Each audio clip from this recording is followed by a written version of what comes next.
Hello welcome back student to the session number 18 of the sequence series.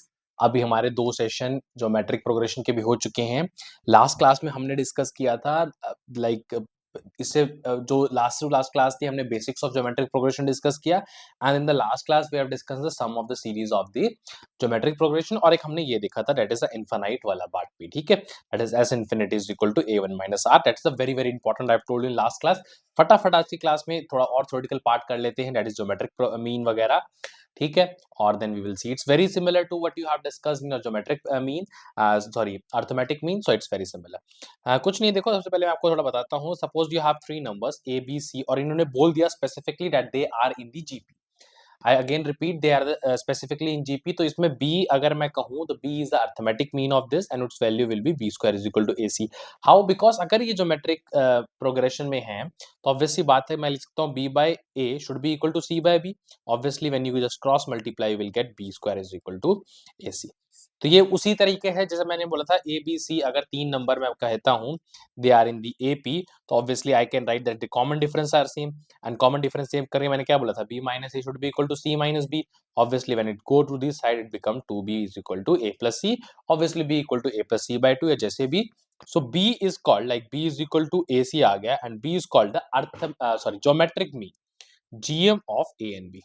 gm of a and b तो इसी के बिहार पे हम theory को ऐसे लाइक कंसाइज तो नहीं कह सकते, डिफाइन कहते हैं, डिफाइन करते हैं कि अगर दो नंबर है उनके बीच का ज्योमेट्रिक प्रोग्रेशन क्या होगा, that is root A B, यानी कि a root A B and not root b, it's b only.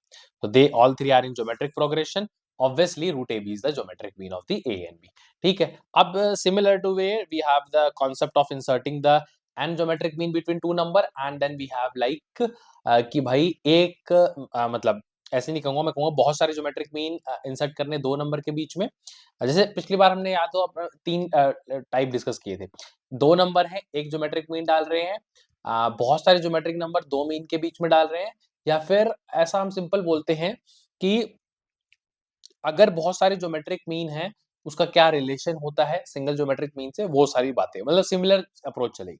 ठीक है, तो अभी देखते हैं कि ये मैंने बताया A B C are three positive number in GP and B is called geometric mean. Obviously B को हम ज्योमेट्रिक मीन मान रहे हैं और उसकी वैल्यू क्या आएगी बी की, that is equal to root A C. एक मिनट रुक जाइए, तो मैंने सॉल्व करके दिखाया था आपको। ऑब्वियसली इन्होंने जी स्क्वायर भी बोला, मतलब G square is that is I can say, अच्छा इसमें ए बी सी करके लिया है ना हमने, A B C, fine fine fine fine fine, ठीक है।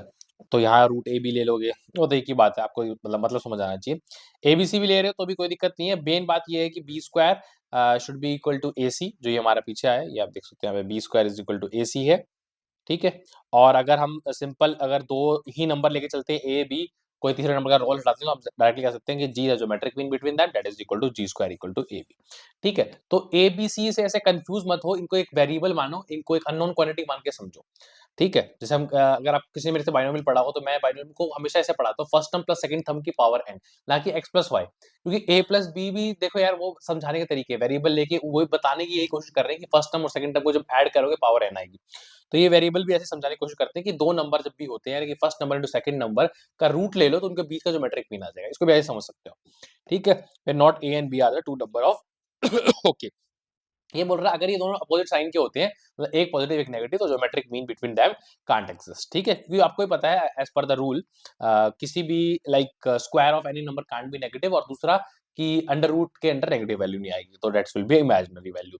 और इमेजिनरी वैल्यू मतलब इमेजिनरी वैल्यू, कोई वैल्यू नहीं होती, वो हम इमेजिन करते हैं, तो इट मींस कुछ एग्जिस्ट नहीं कर रहा। ठीक है, तो insert and GMs between A and B होगा। If A and B are two opposite number then we have to insert and GM G one. ये ऑब्वियसली उसी की तरह है जैसे आपने पहले देखा था, मैं फिर आपको रिपीट करके दिखाता हूँ कि दो नंबर हैं, इनके बीच में हम जी1 जी2 जी3 अप टू जीएन तक इंसर्ट कर रहे हैं।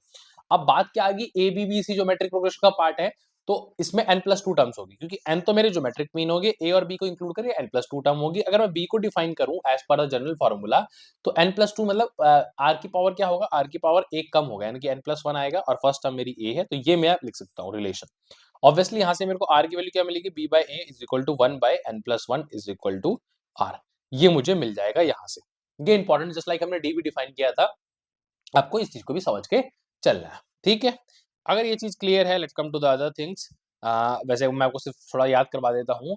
इट वाज लाइक कि आपके पास लास्ट टर्म, जो हम लास्ट टर्म कह लो या फिर ए बी कह लो, तो उसमें हम बी माइनस ए, मतलब अगर मैं डी को याद कर रहा हूँ तो डी कुछ नहीं था, बस एक बार यहाँ लिख देता हूँ जस्ट फॉर योर रिमेम्बरेंस कि डी आपका आया था बी माइनस ए अपॉन एन प्लस वन। तो वो अगर इसको रिलेट करो तो यहाँ भी वहाँ बी माइनस ए सब्ट्रैक्शन में थे, यहाँ रेशो में आ रहे हैं, और एन प्लस वन यहाँ जैसे रेसिप्रोकल की पावर में आ रहा है। ठीक है, फाइन। ये चीज आपको ध्यान में रखनी है, पुराना भी याद करते चलना है, रिवाइज करते चलना है। ऐसा नहीं कि आगे बढ़ रहे हैं तो पुराने को कंसिडर नहीं करेंगे, इनको कोरिलेट भी करना है, इनको लाइक ऐसे ना एक तरफ से कॉन्ट्रास्ट करके भी चीजों को समझना है, मतलब बहुत चीजें करनी होती है, तभी जाके आपकी चीजें इम्बाइब होती हैं, दिमाग में याद होती हैं। Practice is the best method. बाकी इसके अलावा छोटे-छोटे ऐसे टाइप जहाँ आप कॉन्ट्रास्ट कर सकते हो, चीजों को रिकॉल कर सकते हो, उसे रिलेट कर सकते हो, तब आपको चीजें याद होंगी। ठीक है, चलो। तो series consist of n plus to term, ये तो ऑब्वियसली बात है भाई, क्योंकि n मेरे जीएम इंसर्ट कर दिए, a भी इंक्लूड कर लिया, n प्लस टू टर्म्स हो गए। ऑब्वियसली b को मैं कह सकता हूँ कि जो जितने नंबर ऑफ टर्म उससे एक पावर कम, क्योंकि b मेरी n प्लस टू वी टर्म है, तो जितने नंबर ऑफ टर्म मेरे आ रहे हैं, कौन सी भी नंबर ऑफ टर्म पे b आ रही है तो r या n प्लस टू पे तो एक पावर कम करूंगा, तो ऑब्वियसली r की वैल्यू मुझे ये मिल जाएगी। फाइन। ऐसा करने के बाद देखो, ये थोड़ा सा इसको चाहे आप इग्नोर कर सकते हो, आपको बस मेन ये ध्यान रखना है कि g1 की वैल्यू ar होगी ऑब्वियसली, क्योंकि ये सेकंड टर्म है, सेकंड टर्म में r की पावर सेकंड माइनस वन यानी कि 2 माइनस 1 1 होती है। g2 मेरी थर्ड टर्म है, लेकिन g2 अगर आप ऐसे समझो सेकंड ज्योमेट्रिक मीन है तो ar स्क्वायर होगा। जस्ट लाइक दैट कि वहां पर a2 की वैल्यू हम a प्लस क्या कहते हैं 2d लिखते थे, बट अगर हम वैसे समझे तो a2 जो सेकंड अर्थमेटिक मीन था वो मेरे थर्ड टर्म थी। वही सिमिलर कॉन्सेप्ट यहाँ लग रहा है, इसको आप वैसे कैंसिल कर सकते हो, इसमें कुछ नहीं है। मेन बात समझने की यही है कि उन्होंने ए बी पुट कर दिया, किसकी जगह मैं आपको बता देता हूँ। या फिर चलो इसको आप इग्नोर करो, इट्स नॉट वैसे इंपॉर्टेंट, क्योंकि थोड़ा सा ये वाला जो पार्ट है ये आपको वैसे भी समझ आ जाएगा, इसमें कुछ खास बात नहीं है, तो इसको आप वैसे इग्नोर कर सकते हो, it's not a big thing. वैसे अगर आप यहाँ पर जो चीज लिखी हुई है G N is equal to A R की पावर एन, तो आर की वैल्यू भी पुट कर सकते हो आप चाहो तो, थोड़ा सा और इसमें चीजें चेंजेस लाके समझ सकते हो, बी बाई ए की power one by N plus one वाला वो सब चीजें। ठीक है, वो कुछ खास इतना वैसे इंपॉर्टेंट है नहीं आपके लिए। एक और बता देता हूँ, ये इंपॉर्टेंट है कि जैसे वहां पर हम सम ऑफ एम्स निकालते थे, तो अगर आपको याद हो सम ऑफ एम्स क्या आता था, आपका जितने भी एम का सम आता था वो आता था N times the M between the two numbers, जिन नंबर के बीच में इंसर्ट किया, यानी कि a plus B by two. तो अब यहाँ पर मेरे पास क्या हो जाएगा, रूट ए बी का क्या टाइम्स एन टाइम्स, ये तो निकालना भाई, सॉरी यहाँ एन टाइम्स नहीं होगा, यहाँ पावर एन हो जाएगी। ठीक है, तो ये तो लिखा है ना जी, जी का मतलब रूट ए बी, जी का मतलब रूट ए बी, तो यहाँ पर क्या आया, रूट ए बी की पावर एन आ गया। ठीक है, यहाँ पावर एन हो जाएगी, वहां एन टाइम्स मल्टीप्लाई होगा, क्योंकि एडिशन हो रहा था तो एन टाइम्स हो गया, यहाँ पावर का रूल होता है तो पावर आ जाएगी। ठीक है, ये इंपॉर्टेंट पार्ट है। एम ग्रेटर देन जीएम थोड़ा सा ज्यादा एक्सप्लेन करना पड़ेगा, मतलब क्योंकि इसमें थोड़ा क्या है कि इसका क्वेश्चन तो करेंगे इसके जस्ट बाद हम पुराने कॉन्सेप्ट्स के भी और एम जीएम के भी, लेकिन एम जीएम को मैं अगर थ्योरेटिकली एक्सप्लेन भी कर दूंगा तो इसकी बेटर अंडरस्टैंडिंग साथ में होना बेटर रहेगा, कि मैं इसको क्वेश्चन उसी क्लास में क्वेश्चन भी हो जाए इसका, और साथ में क्वेश्चन को फिर मैं कोरिलेट करके बैकग्राउंड की थ्योरी को भी मतलब साथ साथ में रिलेट कर पाऊँ आपको। तो that we will start in the next session only. Till then keep learning, keep watching, will meeting soon in the next lecture now.